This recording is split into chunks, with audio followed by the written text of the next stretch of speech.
அனைவருக்கும் வணக்கம். உயிரிரு சொல் முன் உயிர்வரு வழியும், உயிரிரு சொல் முன் மெய்வரு வழியும், மெய்யிரு சொல் முன் உயிர்வரு வழியும், மெய்யிரு சொல் முன் மெய்வரு வழியும் என்று இவ்வன அறிய கிழக்குங்காலை நிறுத்த சொல்லி குறித்து ஒரு கிளவி என்று ஆயிரையில புனர்நிலை சுட்டு.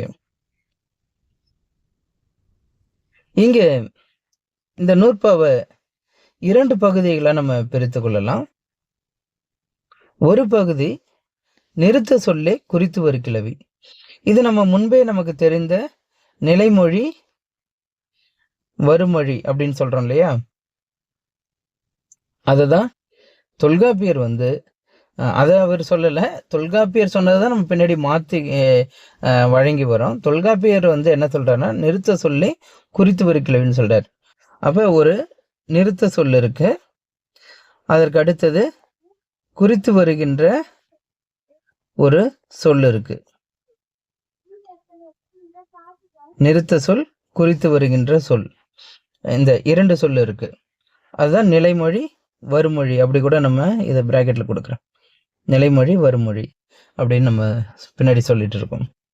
சரி, இது எப்படி புணர்ச்சியில வரும் அப்படின்னு பார்க்கும்பொழுது, புணர்ச்சிக்கு அடிப்படையே இந்த நிறுத்த சொல்லும் குறித்து வரும் கிளையும் தான். அதனால்தான் நச்சினாருக்கு இதை எவ்வளவு அழகா சொல்றாருன்னா, நிறுத்தப்பட்ட சொல்லும் அதனை முடித்தலை குறித்து வரும் சொல்லும்.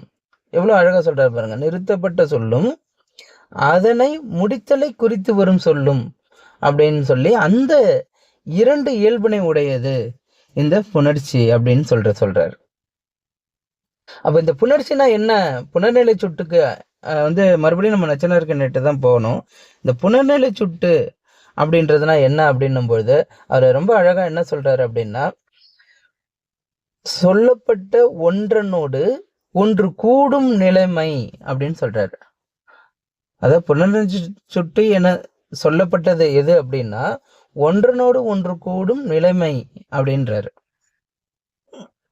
ஒன்றனோடு ஒன்று கூடுகின்ற நிலைமை எதன் அடிப்படையில் அமைகிறது அப்படின்னும் பொழுதுதான் இந்த 2 அடிப்படையில் அமைகிறது. ஆயிரையில அந்த 2 எது அப்படின்னும் பொழுது நிறுத்த சொல்லி குறித்து ஒரு கிளவி. சரி, நிறுத்த சொல்லும் குறித்து ஒரு கிளவியும் அது எதன் அடிப்படையில் அமையுது அப்படின்னு பார்க்கும் பொழுது, அந்த நிறுத்த சொல் இறுதியில ஒன்று உயிராக இருக்கும் பொழுது குறித்து வருகின்ற கிளவி தொடக்கம் உயிராக இருக்கலாம் அல்லது மெய்யாக இருக்கலாம். ஒருவேளை அந்த நிறுத்த சொல்லுடைய இறுதி மெய்யாக இருக்கும் பொழுது மறுபடியும் குறித்து ஒரு கிளவியுடைய தொடக்கம் உயிராக இருக்கலாம் அல்லது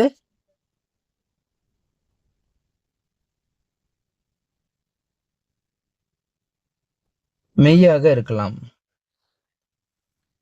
1, 2, 3, 4, அதுதான் இந்த 4. அப்ப இதுதான் அந்த நூற்பால அழகா சொல்லியிருக்கிறாங்க. இந்த அடிப்படையில தான் இனிமே இந்த தொல்காப்பிய இலக்கணமே செல்ல போகிறது. எழுத்ததிகார பகுதியை நீங்க பாத்தீங்கன்னா தெரியும். உயிரிரு மெய்யிரு அப்படின்ற அடிப்படையிலே தான் இலக்கணத்தை அமைச்சிருக்கிறாரு. அப்போ ஒவ்வொரு இடத்துலையுமே நிறுத்த சொல்லுடைய இறுதி உயிராக, அதுவும் உயிரில் எந்த எழுத்து இருக்கும் பொழுது வருமொழி முதல் குறித்து ஒரு கிளவியுடைய முதல் எழுத்து எப்படி இருக்கும், அந்த இடங்கள்ல என்ன வகையான புணர்ச்சிகள் இடம்பெறும் அப்படின்றதெல்லாம் அழகா பேசிட்டு போகிறாரு. அதுக்கு இந்த நூற்பா ஒரு அடிப்படை நூற்பாவாக அமைந்திருக்கிறது. இது பிறகு இப்படிதான் இந்த நூற்பாவுடைய இந்த இலக்கணம் செல்ல போகிறது என்பதற்கான ஒரு அமைப்பை இங்க நமக்கு கொடுத்துடுறாரு. இதுல கூடுதல் செய்தி ஒண்ணு இருக்கு. அந்த செய்தியை நான் தனி காணொலியா போடுறேன். இது காணொலியுடைய நேரம் நீண்டதுனால. அது என்னன்னா, இங்க விளைவினை குறைத்தான் அப்படின்னு ஒன்று சொல்லப்பட்டிருக்கு இல்லையா, அந்த பகுதியை நான் திரும்ப ஒரு காணொலியாக நான் வெளியிடலான்னு இருக்கிறேன்.